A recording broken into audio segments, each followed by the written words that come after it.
Hello, everybody. My name is Jacob Wilson. This is going to be my presentation on personal security in Alaska. Let's start things off with the definition of personal security. This is the legal and uninterrupted enjoyment by a man of his life, his body, his health, and his reputation. Obviously, this doesn't mean men. This is just the Webster's Dictionary definition. Alright, personal security threats to Alaska. We can start off with intimate partner violence, and then we're going to work our way into violence against both Alaska Native women and men. These are both going to be about the Native population because it's a reason for a lot of the high statistics and percentages. Intimate partner violence. The sample of 91 Athabasca women, 63% reported intimate partner violence, whether it be sexual violence, psychologically uh, demeaning and messing with their spouses psychologically, or just plain physical violence that sent some of these women to the hospital. 78% was caused due to alcohol influence. That is already a high percentage. If you were to just cut down alcohol, I mean, you could hopefully say that statistic would come way down. But at the same time, alcohol is a big issue for the Alaska Native population. When I first moved up here, that's what a lot of people told me. Um, and so doing all this research, it started to come true. Alaska also has one of the highest rate percentages and rare percentages of females. You could say that alcohol is a huge reason for this happening, but at the same time, it's not just about like Alaskan women, it's Alaska Native women that are contributing very highly to this rate percentage and murder percentage. There was a time when about, I think, 20% of the Native females were just going to be killed. That was, for like a few years, it was about 19-13%. These rates may be high due to the concentration of these occurrences happening in village areas. It makes sense that if there's already a skewed statistic for all of Alaskan women, that it would be the high concentration would be because they were in these reservational limits or right outside.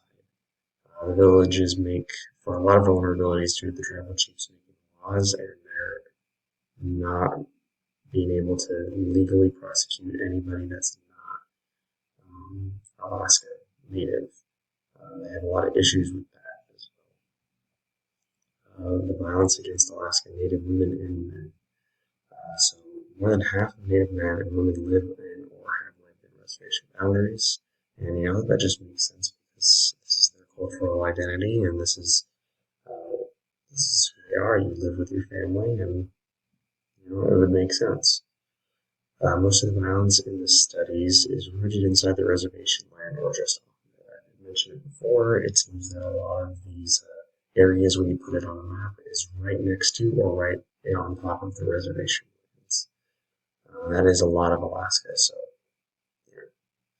84.3% of women experience some type of violence, and 81.6% of men experience some type of violence. And this being Native Alaskan men and women. Obviously, for the women's side, a higher percentage of it is sexual violence, whereas for men, it's a higher percentage of it will be for physical violence and psychological violence from their spouses or just from other men. Until 2013, there was no jurisdictional authority to prosecute non-Indian perpetrators. Um, and that's very true.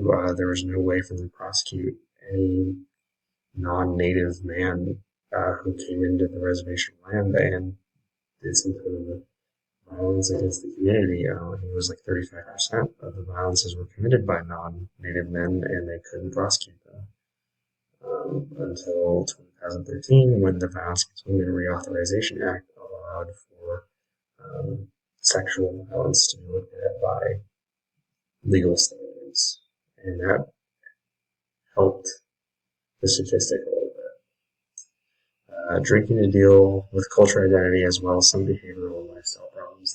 Seems to be the root cause for a lot of this stuff. And last slide, it was 80% was caused by, or almost 80% was caused by alcohol. And once again, if you do the research, it seems like drinking is a huge issue, and I mean, it's not their fault that they drink.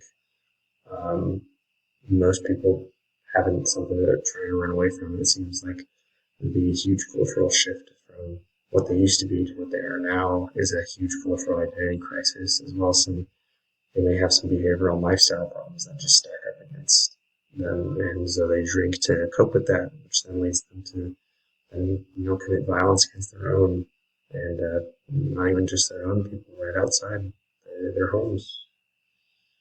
And that's everything that I found. This is my sources on the side of the page. Thanks for listening.